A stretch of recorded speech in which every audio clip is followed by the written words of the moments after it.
You wake up smelling like smoke, dirt, sweat, and yesterday's mystery animal. This is not a personal failure. This is your skincare routine. For most of human history, staying clean did not mean smelling like lavender soap, walking around with minty breath, and pretending your armpits were raised in a luxury hotel. It meant surviving. It meant keeping parasites off your body, rot away from your teeth, infection out of your cuts, and enough social dignity that nobody in your camp looked at you and thought, this person has become a walking ecosystem. So when you imagine ancient humans, do not picture filthy cave goblins rolling around in mud and making bad choices. Also, do not picture shampoo commercials. Picture something stranger. Picture your ancestors cleaning themselves with smoke, sound, spit, sticks, grease,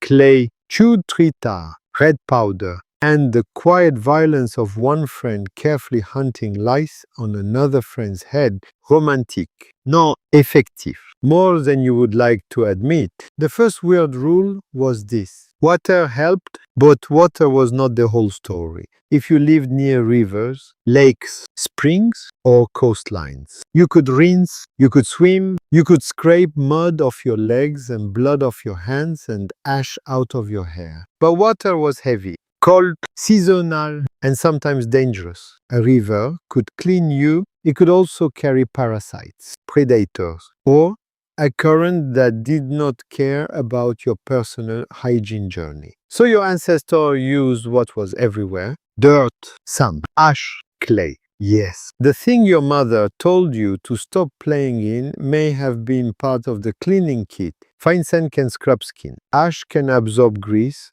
Clay can pull oils from the surface of the body. Your ancestor did not call this exfoliation. Your ancestor did not say, my pores feel renewed. Your ancestor probably rubbed, scraped, rinsed if possible, and moved on with the emotional depth of a person who had to find dinner before dark. Before soap became common in daily life, cleaning was often mechanical. That means dirt was removed by rubbing, scraping, combing, rinsing, wiping, and picking. Not magical foam, not a 10-step routine, just friction. Friction is the ancient subscription plan that never expires. And if that sounds crude, remember that you still brush your teeth by scraping them with bristles. Modern civilization did not defeat scraping. It simply gave scraping a plastic handle and a dentist who judges you silently. Teeth were a serious battlefield. Your mouth is warm, your mouth is wet, your mouth is full of food, bacteria.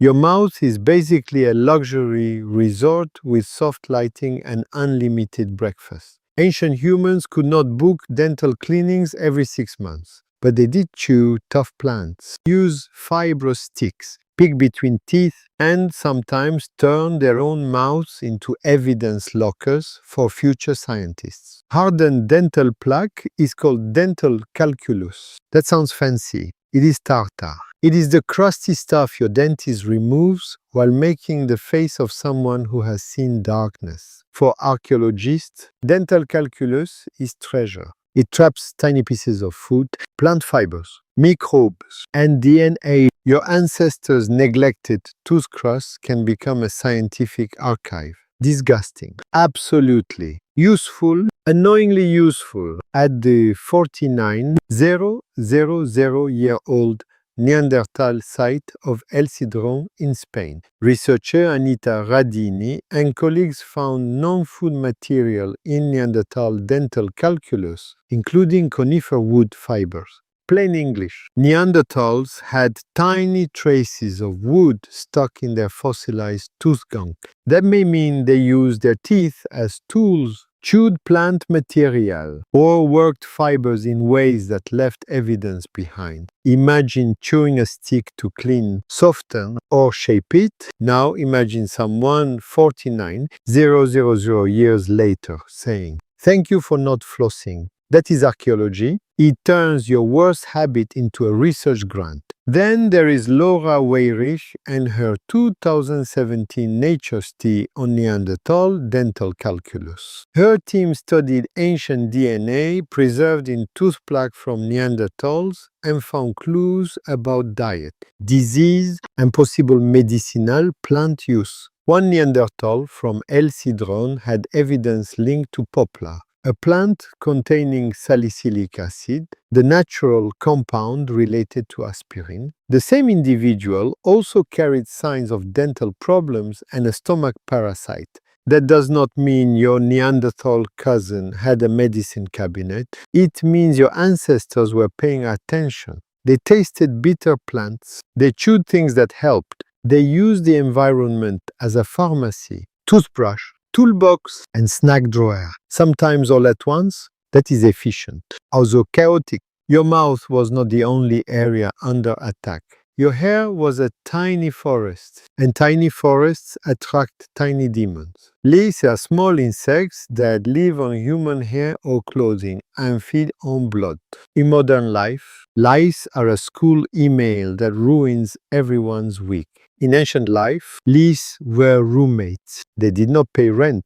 They did not respect boundaries. And they had the confidence of a species that has been annoying humans for a very long time. One of the most intimate cleaning practices in human history was grooming. You sat close, someone parted your hair, they searched for lice and eggs, called nits. They picked them out. Maybe they crushed them. Maybe they flicked them into the fire like tiny villains receiving justice. This was not just hygiene, it was social glue. Among primates, grooming builds trust. For humans, the same logic likely mattered. When someone cleaned your hair, they were not only removing parasites, they were saying, "Your skull forest matters to me." Very touching. Still gross. Much later, in the ancient city of Tel Lachish, archaeologists found a 700-year-old ivory comb with an early alphabetic sentence asking for lice to be rooted out of the hair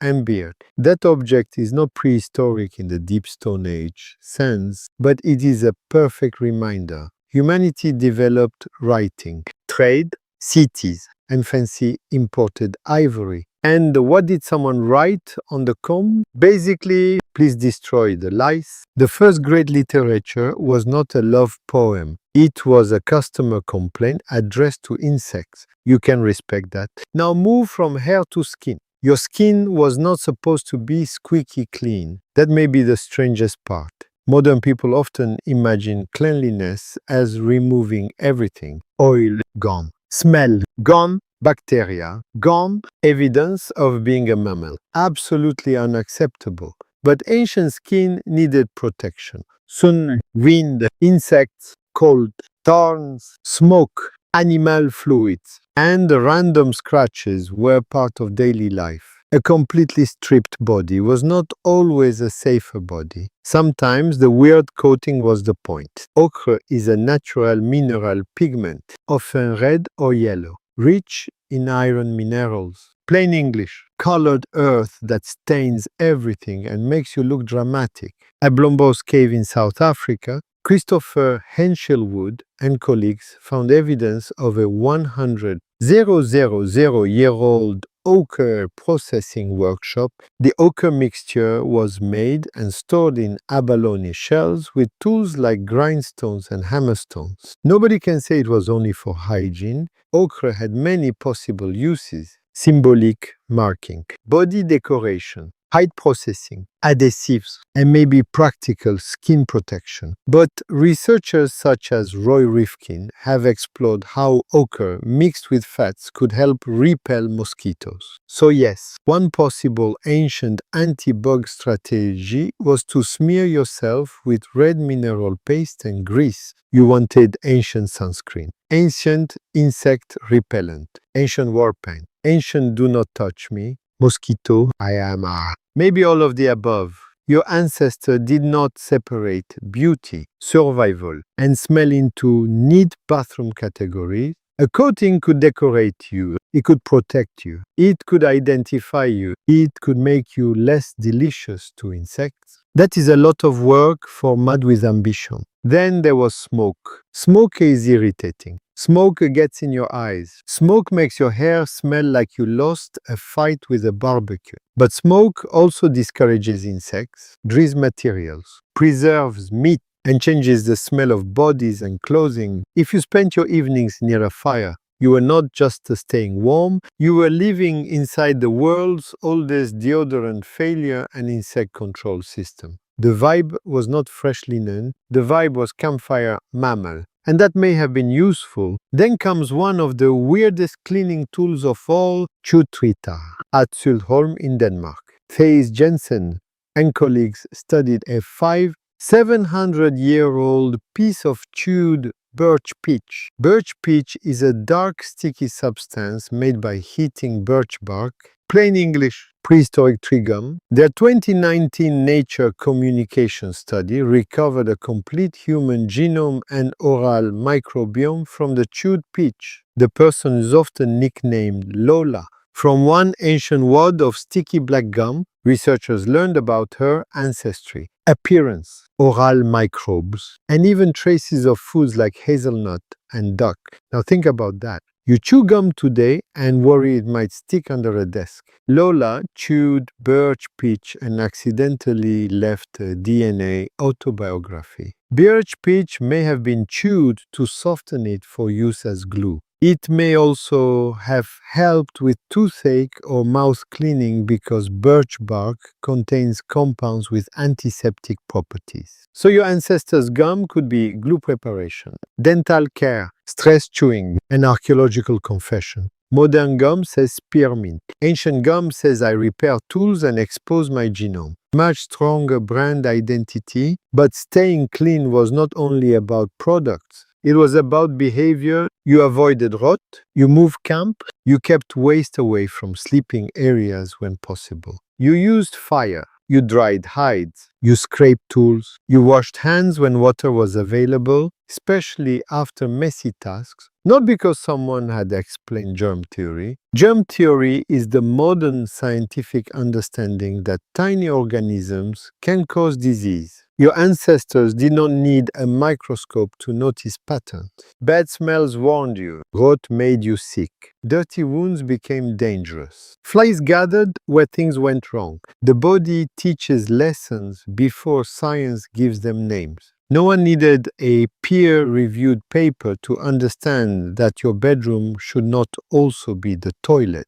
And yet, ancient humans were not perfect woodland hygiene geniuses. They had parasites, they had infections, they had dental disease, they smelled like smoke, sweat, animals, earth, and whatever the day had thrown at them. Some people were careful. Some people were the reason everyone else invented rules. Every group has that one guy. Even in the Stone Age, someone probably said, please stop cleaning fish next to where people sleep. And someone else probably said, relax, it is natural. That person was wrong. The counterintuitive twist is this. Ancient cleanliness was not about smelling clean. It was about staying socially acceptable and biologically functional. Clean did not mean sterile. Clean meant fewer lice, fewer fleas, less rot, less infection, less pain, less chance that the person sitting beside you at the fire slowly moved away because you had become a crisis. Your ancestors used weird methods because their world was not a bathroom. Sand was a scrub, smoke was a shield, ochre was makeup with a survival resume. Teeth were tools, gum was glue.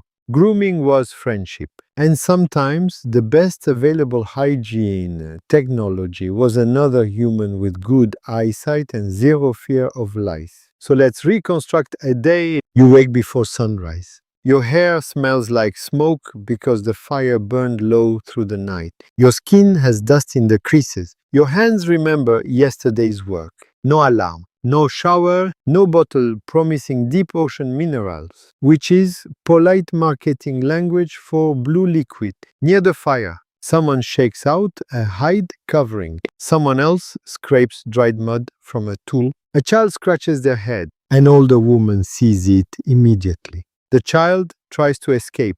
The older woman wins because grandmothers have been undefeated since the Paleolithic. She parts the hair and begins searching. This is love. This is hygiene.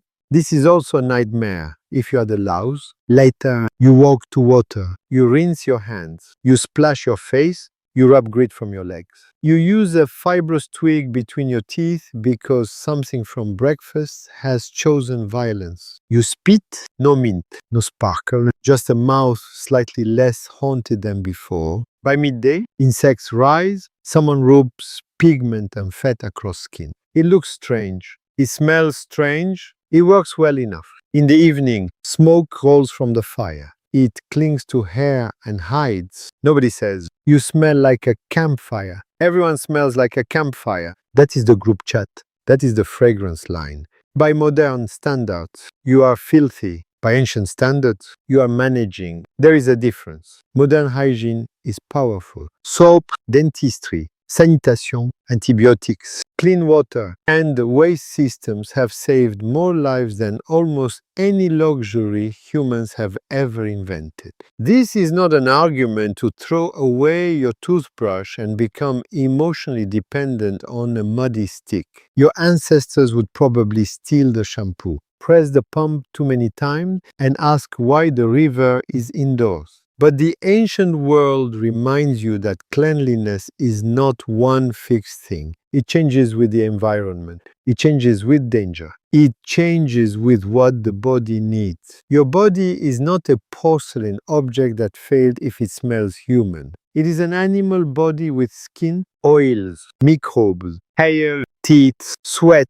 and boundaries. Your ancestors did not stay alive by being pure. They stayed alive by being practical. They scraped, they rinsed, they smoked, they chewed, they coated, they combed, they picked lice like tiny enemies of civilization. And somehow, through all of that weirdness, they carried you here. So the next time you step into a hot shower and complain that the water pressure is weak, remember the ancient alternative. You could be standing beside a smoky fire, rubbing sand on your leg, chewing trita, wearing red earth grease, and trusting your friend to remove blood-sucking insects from your hair with the focus of a surgeon and the emotional energy of a bored monkey. You wake up smelling like smoke, dirt, sweat, and yesterday's mystery animal. And now, strangely, you understand that this was not the absence of hygiene. This was hygiene before it learned to smell like lavender.